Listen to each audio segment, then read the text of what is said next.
I switched sides, so my hair will maybe blow the other way. Hi guys, Marta and Darla here one more time. We have one more question for Marta, which is the question from Renee around how do you, as a business owner, when you're interviewing support, how do you get across what your skills are, what your personality is, how you like to work, so that you get a good fit in terms of work style, not just skill set? Yeah, and as I think about it, you have to be brutally honest. You kind of have to get over yourself and look at all of the things that have gone wrong with other team fits in the past and figure out why that happened and be very, very honest up front. If you're a micromanager, you have to say you're a micromanager. If you're not a details person, you have to say I'm not a details person. If you are somewhere in between where you micromanage in the beginning, but once you have trust, you can let it go, that you just have to be upfront because there is a fit for everyone. There should be no judgment around what it is that you are or how you work.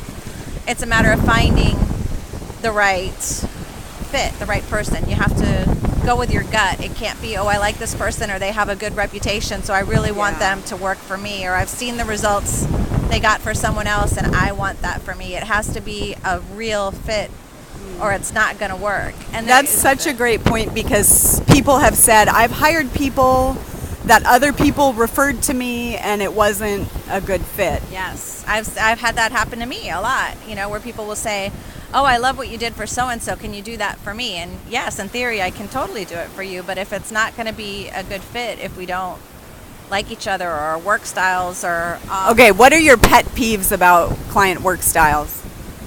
And remember, this is one perspective, right? One but I think it could be helpful. Because to me, it's an energetic dance as well. It's like if you're just like any marketing strategy won't work if you're in a funky energy. If you're trying to get someone to rescue you energetically, it's impossible for them to win. Right? Like if you're not in an empowered place when you hire someone, it doesn't matter how great they are. It's impossible. So what are your pet peeves? I think the biggest one for me is when people aren't honest or maybe don't realize for themselves how it is that they are. The person who says I'm not a micromanager but is texting you 80 times a day, and still like really honestly don't believe they're a micromanager. Because if I know what's going to happen up front, I can prepare for it, or I can say, okay, this isn't going to be a fit. Or the person who says I'm really easygoing, but the minute something goes wrong, they're jumping down your throat. It's like that. It's the mismatch. Awareness. Yes, the awareness. Yes. Yeah. Yes. That to me is one of the biggest pet peeves. And like I always say, I'm not a details person, and Jana says, yes, you are. Yes, you are. I will second that. Yes, you are. You totally are.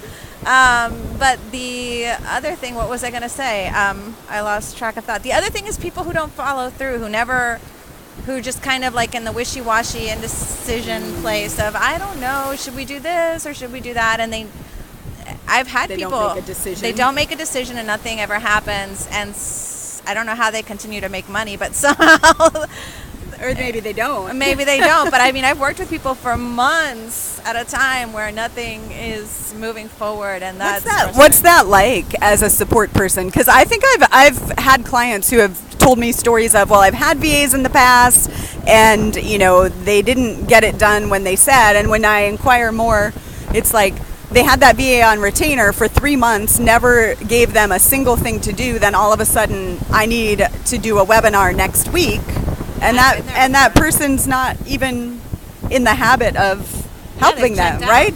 They're like they've got another client or whatever, right? Yeah. So we check out. Unfortunately, as sad as it is, we totally do. If we're not in contact with you, if we, and some people I will say, this isn't. I've tried this isn't working. You're giving me money for no reason. Right. Go away, come back when you're ready kind of thing. It's very frustrating as a support person because you want to help them. You want them to move forward. You want them to be successful. And it can become very frustrating. And you do mentally check out. And then suddenly they're the person, who I have a webinar next week. Come on, I want it done yesterday. And you're just like, hey, I haven't heard from you in 6 weeks. Does that happen You're not a on lot? my calendar.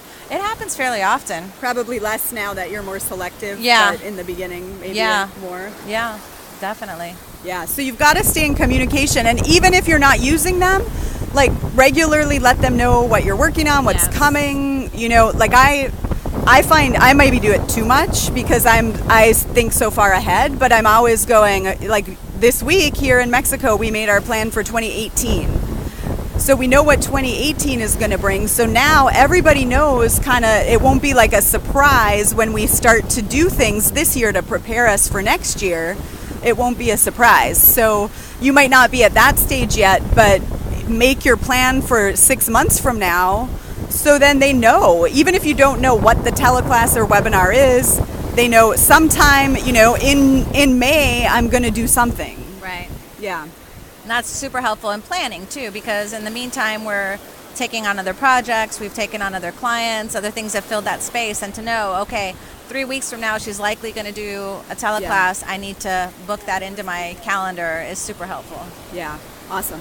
Thank you. Thank you. Thank you, guys. Thank Marta in the comments below. And she's got a flight to catch. She's got to say goodbye to her beloved beach for now. And you guys. All right. Bye. Bye.